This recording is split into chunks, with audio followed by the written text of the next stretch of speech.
This entire week was full of speculation if quarterback Brock Purdy would actually be able to start and play against the Cincinnati Bengals. Well, we just got news from Ian Rappaport, among others including Adam Schefter, that Brock Purdy has finally been cleared.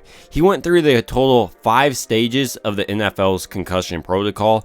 He cleared the first 4, and then on Saturday, he just needed to clear the last stage. And according to these recent reports, Brock Purdy has cleared that recent stage. So all the speculation if Sam Darnold was going to start or not and how he would look, maybe he would look better than Brock Purdy, is all put to rest. But now, since we understand that Brock Purdy is available during this game, I do want to dive a little bit deeper and see how a Brock Purdy-led offense can truly decimate the Bengals. When first examining the Bengals defense, something that becomes obvious is how bad they are at stopping the rush. The Bengals are giving up 5 yards per carry this year.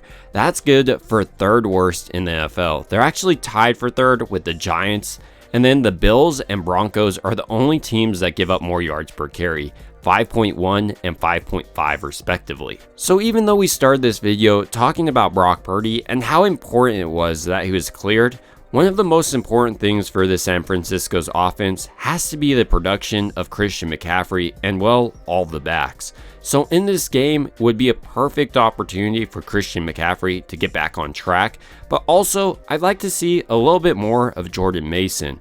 Mason's a back who I think can truly punish the Cincinnati defense. They didn't do well against Derrick Henry at all, so now introducing another powerful back like Mason might be something that could really challenge the Cincinnati team. Furthermore, I think this is just a nice step to introduce Jordan Mason into this offense more frequently to hopefully keep Christian McCaffrey healthy throughout the season. It's also going to keep him more productive over the long term. Moving off San Francisco's rush attack now and into their aerial attack, they're facing stiff coverage. So Christian McCaffrey, as well as all of San Francisco's other weapons, need to be helpful to Brock Purdy.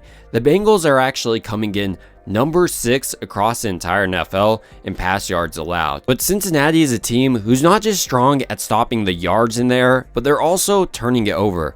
They're actually 3rd in the league in interceptions, coming in at 8. This means Brock Purdy really needs to change around his habit of throwing interceptions these last 2 games. But while we're on the topic of Brock Purdy's interceptions, I do want to talk about them briefly. In this last game against the Minnesota Vikings, I thought Brock Purdy was playing lights out. And then he got a concussion, started throwing the ball kind of questionably, threw an interception, and then later on in the game, with a few seconds left, forced the ball in there. Well, I'm sure if you ask Brock Purdy, he would say he wants those balls back and he puts it fully on himself for losing these games. If we look at these games, it was truly a team loss. Brock Purdy, for instance, in the Cleveland game, sure, probably had one of his worst performances as a quarterback, but he still led his team down there when it counted, in position to score and win. But Jake Moody just missed the field goal. And in this last game, I thought Brock Purdy was a big reason why San Francisco was even in the game throughout. I mean, there was just missed opportunities over and over on San Francisco's side. For instance, the missed field goal by Jake Moody, the fumble by Christian McCaffrey, and I could go on. So when examining Brock Purdy for the Cincinnati game, I'm not necessarily afraid of what he's going to put on the field. I think he's going to throw with anticipation, timing, and basically just look like a franchise quarterback. My biggest question is, though, who he's going to be throwing to, what Kyle Shanahan's going to be drawing up. The Cincinnati team has some pretty great corners. They're ranked 3rd across the entire NFL in pass rating given up to wide receivers, but they're terrible against tight ends. So I'd like to see George Kittle possibly get more involved. Ross Dwelley would be a great addition. Even maybe we could try out some Braden Willis this game. I know this might be a little far-fetched considering Kyle Shanahan loves to use his 2nd, 3rd year players and not really utilize rookies, but if there was a game to get rookie tight ends involved, it would probably be against the Cincinnati Bengals. Kyle Shanahan also has a decision of how much he wants to help his tackles this game. Colton McKivitz has kind of struggled throughout the year, but maybe more importantly to San Francisco fans, there's a possibility Trent Williams once again doesn't start.